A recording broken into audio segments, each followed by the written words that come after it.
Hello everyone, कैसे हैं आप लोग। आई होप आप सब बहुत अच्छे होंगे और आप लोगों की ग्रेड वन की प्री एग्ज़ाम की तैयारी अच्छे से चल रही होगी। आज हम ड्रीम चिल्ड्रन अ रेवरी जो कि चार्ल्स लैम का लिखा हुआ एक ऐसे है, उसके पूरे एमसीक्यूज़ देखने वाले हैं। और ये मोस्ट इंपॉर्टेंट एमसीक्यूज़ हैं एग्ज़ाम्स में, इससे बाहर कुछ भी नहीं जाने वाला है। ओके, तो मैं कोशिश करूँगी कि आपको पूरा कॉन्सेप्ट अच्छे से क्लियर हो जाए और हमारा जो समरी का पार्ट है कुछ उसमें कवर हो जाएगा। और जो बचेगा कॉन्सेप्ट, जो बचते हैं कॉन्सेप्ट या कुछ ना कुछ समरी में छूट जाता है, तो वो हम एमसीक्यूज के थ्रू कवर कर लेंगे। ओके, तो अगर आप इस चैनल पर नए हैं तो चैनल को सब्सक्राइब कर लीजिएगा और बेल आइकन को ज़रूर प्रेस कर दीजिएगा, क्योंकि बेल आइकन प्रेस करेंगे तभी आपको मेरे सारे वीडियोस टाइम टू टाइम मिलते रहेंगे। और मैं समरी और एमसीक्यूज दोनों आपको पढ़ने के लिए इसलिए बोल रही हूँ क्योंकि कुछ हमारा समरी में क्लियर होता है पार्ट और कुछ हमारा एमसीक्यूज में क्लियर हो जाता है। ओके, तो आप सिर्फ एमसीक्यूज के भरोसे मत रहिएगा, आपको अपना पूरा कॉन्सेंट्रेट अपने समरी के ऊपर भी लगाना पड़ेगा। चलिए, तो हम शुरू करते हैं, टाइम वेस्ट नहीं करते हैं और अपने एमसीक्यूज भी स्टार्ट करते हैं। ओके, चलिए। ओके, तो क्वेश्चन नंबर फर्स्ट क्या है हमारा, ड्रीम चिल्ड्रन अ रेवरी जो कि चार्ल्स लैम्ब ने लिखा है। और इसका फर्स्ट क्वेश्चन भी यही पूछा गया है कि who is the author of Dream Children a reverie. Dream Children a reverie के ऑथर कौन है, तो अभी हमने देखा है कि चार्ल्स लैम्ब इसके ऑथर है। ओके, चलिए नेक्स्ट क्वेश्चन है क्वेश्चन नंबर सेकेंड हमारा, Dream Children a reverie was published in. जो ड्रीम चिल्ड्रन अ रेवरी है वो पब्लिश्ड हुआ था, तो वो कब पब्लिश्ड हुआ था, वो हुआ था 1822 में पब्लिश्ड हुआ था। ओके, चलिए क्वेश्चन नंबर थर्ड है हमारा, Charles Lamb's pen name was. Charles Lamb के पेन का नाम क्या था, है ना। चार्ल्स लैम्ब ने अपने पेन का भी नाम रखा था, तो वो अपने पेन को क्या कहकर बुलाते थे, वो बोलते थे इलिया। उनके पेन का नेम क्या था, इलिया। ओके, चलिए क्वेश्चन नंबर फोर्थ है, द जैनर ऑफ द ऐसे dream children is. Dream children जो ऐसे है उसका जैनर क्या है। ये सारी चीज़ें मैंने आपको, जो समरी वाला पार्ट है हमारा, जो समरी वाला वीडियो है उसमें मैंने बहुत अच्छे से कवर किया है। तो आप लोग पूरी समरी को जाकर वॉच कीजिएगा, पूरी समरी देखिएगा और उसमें बहुत सारे इम्पोर्टेंट कुछ न कुछ मतलब नोट्स होते हैं, तो उन नोट्स को आप लिख लीजिएगा। ओके, अपनी डायरी या अपनी कॉपी में, ताकि वो आपको एग्ज़ाम टाइम में हेल्प करे। चलिए, तो इसका जो जैनर है वो जैनर देख लेते हैं हम। इसका जैनर है पर्सनल एंड रिफ्लेक्टिव ऐसे है ये। ओके, ये उनकी ऑटोबायोग्राफी थी, ये उनकी खुद की आत्मकथा है, इसीलिए पर्सनल और रिफ्लेक्टिव ऐसे है। चलिए, तो क्वेश्चन नंबर 5 भी देख लेते हैं हम। क्वेश्चन नंबर 5 क्या है, क्वेश्चन नंबर 5 है, what is the tone of the ऐसे। ऐसे का टोन क्या है ना। तो ऐसे का टोन कैसा है, ऐसे का टोन है मेलनचली एंड नॉस्टैल्जिक है। ओके, चलिए क्वेश्चन नंबर 6 देखते हैं हम। हमारा क्वेश्चन नंबर 6 क्या कह रहा है, क्वेश्चन नंबर 6 है, the essay is address to which character. ऐसे में कौन से कैरेक्टर को एड्रेस किया गया है, तो ऐसे के अंदर इमेजिनरी चिल्ड्रन के बारे में बताया हुआ है ना। चलिए, हमने पढ़ा था ना कि उनके दो बच्चे होते हैं, वो सपने देखते हैं, है ना। चार्ल्स लैम्ब सपना देखते हैं कि उनके सपने में उनके दो बच्चे हैं, उनकी पत्नी हैं और वो उनके बच्चों को स्टोरी सुना रहे हैं, है ना। ये सब कुछ हमने पढ़ा था। ओके, चलिए क्वेश्चन नंबर 7 है हमारा।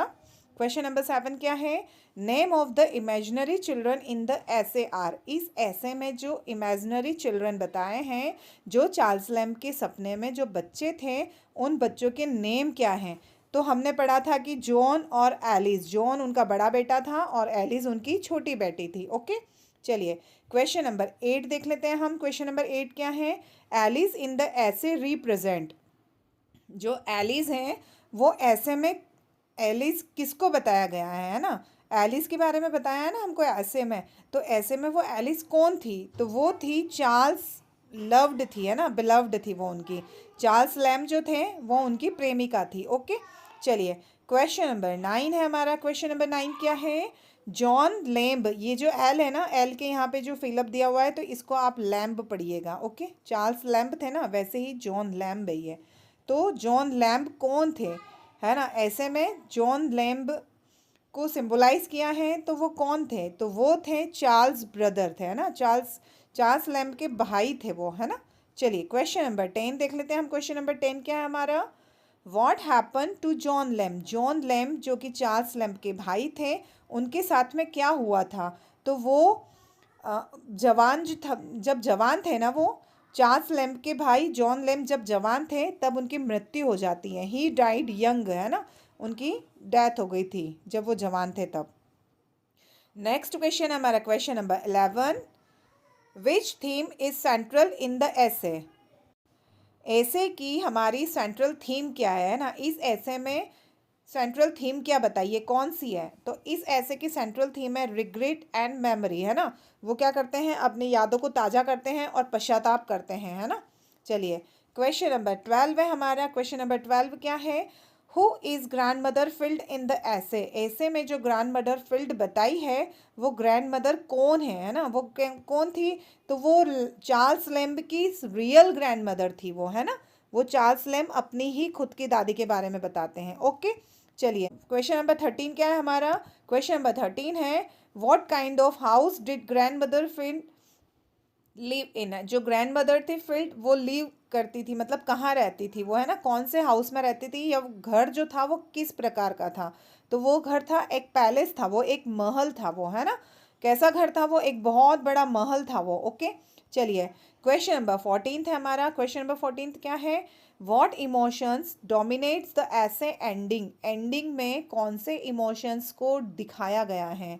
तो लास्ट में जब ऐसे ख़त्म होता है तब उसमें सोरो एंड इम्पटीनेस दिखाया जाता है कि चार्ल्स लैम्ब जब अपनी नींद से जागते हैं तब वो बहुत उदास हो जाते हैं, दुखी हो जाते हैं और उन्हें अपना खालीपन दिखता है ना। चलिए क्वेश्चन नंबर 15 है। क्वेश्चन नंबर 15 क्या कह रहा है, वाई इज़ द ऐसे टाइटल्ड अ रेवरी। जो ऐसे हैं ड्रीम चिल्ड्रन अ रेवरी, तो उसमें अ रेवरी टाइटल क्यों रखा गया है ना। तो ये इसलिए रखा गया है क्योंकि वो जो भी चीज़ें देख रहे हैं वो सब कुछ सपने में है, वो सब कुछ कल्पना कर रहे हैं, है ना। तो इट्स डे ड्रीम और फैंटेसी, वो सब कुछ उनकी कल्पना में घटित हो रहा है, इसलिए इसका टाइटल ये है। ओके, चलिए क्वेश्चन नंबर 16 है हमारा, द ऐसे बिगिंस एंड एंड विथ। जो ऐसे हैं वो शुरू होता है और ख़त्म होता है। तो वो शुरू और ख़त्म कैसे होता है, तो वो एक मोनोलॉग है ना। चलिए क्वेश्चन क्यों, क्योंकि ऐसे में शुरुआत में भी चार्ल्स लैम्ब अकेले होते हैं, ओके, और एंड में भी वो अकेले होते हैं, और इसीलिए इसको मोनोलॉग के थ्रू ही शुरुआत और ख़त्म समझेंगे। ओके, चलिए क्वेश्चन नंबर 17 है हमारा। क्वेश्चन नंबर 17 क्या बोल रहा है, what is the man literary device use in the ऐसे। ऐसे में कौन सा लिटरेरी डिवाइस सबसे ज़्यादा या मेनली यूज़ किया है ना। तो इसमें रिवेरी ड्रीम लाइक रिफ्लेक्शन, है ना, रिवेरी यूज़ किया है क्योंकि ये एक कल्पना या एक सपने के ऊपर आधारित है ये ऐसे पूरा। चलिए क्वेश्चन नंबर 18 देख लेते हैं हम। Which of the following is not used in the ऐसे। इस ऐसे में कौन सी चीज़ यूज़ नहीं की गई है ना। तो इस ऐसे में क्या यूज़ नहीं किया गया है, इस ऐसे में फ्लैशबैक है ना, फ्लैशबैक को यूज़ किया है इस ऐसे में, अपनी वो पुरानी यादें ताज़ा करते हैं। और ये ऐसे एक आयरॉनी है ना, बढ़ा चढ़ा कर बता रहे हैं, वो सपने की दुनिया में, वो कल्पना की दुनिया है उसमें जी रहे हैं वो। और ये नॉस्टैल्जिया भी है, तो इसमें क्या नहीं है, इसमें सटायर नहीं है। ओके, चलिए क्वेश्चन नंबर 19 देख लेते हैं हम हमारा। क्वेश्चन नंबर 19 क्या कह रहा है, which line marks the shift from fantasy to reality, है ना। कौन सी लाइन ऐसी है जो कि फैंटेसी टू रियलिटी, मतलब कल्पना से हकीकत में आती है ना। तो ये कौन सी लाइन थी, वो लाइन थी we are not Alice nor of thee, है ना। वो कौन सी लाइन थी, वो लाइन थी वी आर नॉट एलिस नोर और दी, है ना। मतलब कि मैं एलिस नहीं हूँ, मैं जॉन नहीं हूँ, हम कुछ भी नहीं है, हम कोई नहीं है ना। वो जब बच्चे हैं ना, वो जब धुंधले होने लग जाते हैं और तब वो बोलते हैं ऐसा कि हम कोई नहीं है। ओके, चलिए क्वेश्चन नंबर 20 देख लेते हैं हम हमारा। क्वेश्चन नंबर 20 क्या बोल रहा है, Charles lamb remind. Charles lamb remind करते हैं, है ना, क्या रिमाइंड करते हैं, चार्ल्स लैम्ब रिमाइंड करते हैं कि वो अभी तक सिंगल है ना, वो बिल्कुल सिंगल है, वो कुंवारे ही हैं। ओके, चलिए क्वेश्चन नंबर नेक्स्ट देखते हैं हमारा। क्वेश्चन नंबर 21 क्या कह रहा है हमको। क्वेश्चन नंबर 21 है, Charles Lamb could not marry Alice due to. Charles Lamb जो है वो एलिस से शादी नहीं कर सकते थे। वो शादी क्यों नहीं करते हैं, क्योंकि उनके ऊपर बहुत सारी जिम्मेदारियां थी, उनकी फैमिली रेस्पॉन्सिबिलिटी थी। और हमने देखा था कि चार्ल्स लैम्ब के ऊपर सबसे ज़्यादा उनके बहन की जिम्मेदारी होती है ना, क्योंकि उनकी बहन जो होती हैं वो थोड़ी मेंटली क्या कह सकते हैं, इल होती हैं, मेंटली इल होती हैं। इसीलिए उसकी देखभाल करने के लिए चार्ल्स लैम्ब अपनी प्रेमिका से शादी नहीं करते हैं और उसको मूव ऑन करने के लिए बोल देते हैं। ओके, चलिए क्वेश्चन नंबर 22 देख लेते हैं हम। क्वेश्चन नंबर 22 क्या है हमारा? क्वेश्चन नंबर 22 है, what was Charles lamb responsibility that kept him unmarried? कौन सी रेस्पॉन्सिबिलिटी ऐसी थी जिसकी वजह से चार्ल्स लैम्ब अनमैरिड रहते हैं ना, वो क्या कारण था?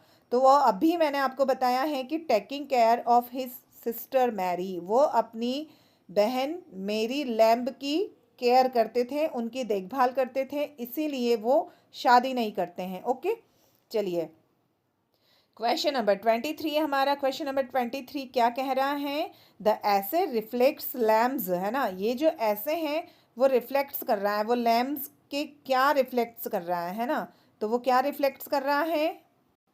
रियल चाइल्डहुड स्टोरी को रिफ्लेक्ट्स कर रहा है वो। ओके, क्या रिफ्लेक्ट्स कर रहा है वो? उनकी जो हकीकत की, जो उनकी बचपन की स्टोरी थी, है ना, वो दिखा रहा है इसमें।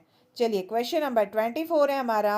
क्वेश्चन नंबर 24 क्या कहता है? What does the old house symbolise? जो पुराना घर है वो किसको सिंबलाइज करता है ना, जो पुराने घर होते हैं वो सिंबलाइज करते हैं, किसको सिंबलाइज करते हैं? वो सिंबलाइज करते हैं लॉस्ट चाइल्डहुड को, है ना। जो पुराने घर होते हैं ना, उसमें जहाँ हम बचपन बिताते हैं, तो वो हमारे जो पुरानी यादें होती हैं बचपन की, जो हमारा बचपन खो चुका होता है, वो उसको सिंबलाइज करते हैं। ओके, चलिए क्वेश्चन नंबर 25 है हमारा, और ये हमारा लास्ट क्वेश्चन है इस सीरीज का। तो अगर आपने अभी तक चैनल को सब्सक्राइब नहीं किया है तो प्लीज़ चैनल को सब्सक्राइब कर लीजिएगा। ओके, और इस क्वेश्चन का आंसर आपको मुझे कमेंट करके बताना है। ओके, और आपको वीडियो कैसी लगती है प्लीज़ लाइक ज़रूर कीजिए, है ना। आप लाइक करने में कंजूसी बहुत करने लगे हैं आजकल। तो चलिए हम क्वेश्चन नंबर 25 रीड कर लेते हैं। What does the breaking off the dream signify? जो ड्रीम है वो किसको सिग्निफाई कर रहे हैं, है ना, तो आपको बताना है कि इसका आंसर क्या होगा। ओके, चलिए तो हमारा सेशन हम यहीं ख़त्म कर रहे हैं, और आपको सेशन कैसा लगता है प्लीज़ मुझे कमेंट करके ज़रूर बताइएगा। Okay, bye bye, thank you.